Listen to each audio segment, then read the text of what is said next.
कोयटा में double road पर Medina market की कबाड़ की दुकानों में आग लग गई। मेट्रोपॉलिटन की फायर ब्रिगेड की 6 गाड़ियों ने आग पर काबू पा लिया।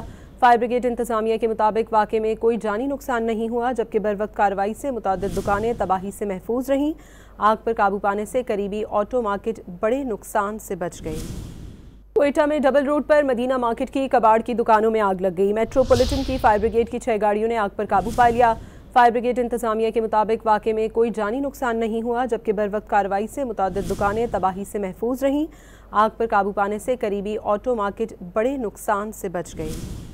कोयटा में डबल रोड पर मदीना मार्केट की कबाड़ की दुकानों में आग लग गई। मेट्रोपॉलिटन की फायर ब्रिगेड की 6 गाड़ियों ने आग पर काबू पा लिया। फायर ब्रिगेड इंतजामिया के मुताबिक वाक़े में कोई जानी नुकसान नहीं हुआ, जबकि बरवक्त कार्रवाई से मुतादिद दुकानें तबाही से महफूज रहीं। आग पर काबू पाने से करीबी ऑटो मार्केट बड़े नुकसान से बच गई। कोयटा में डबल रोड पर मदीना मार्केट की कबाड़ की दुकानों में आग लग गई। मेट्रोपॉलिटन की फायर ब्रिगेड की 6 गाड़ियों ने आग पर काबू पा लिया। फायर ब्रिगेड इंतजामिया के मुताबिक वाक़े में कोई जानी नुकसान नहीं हुआ, जबकि बरवक्त कार्रवाई से मुतादिद दुकानें तबाही से महफूज रहीं। आग पर काबू पाने से करीबी ऑटो मार्केट बड़े नुकसान से बच गई।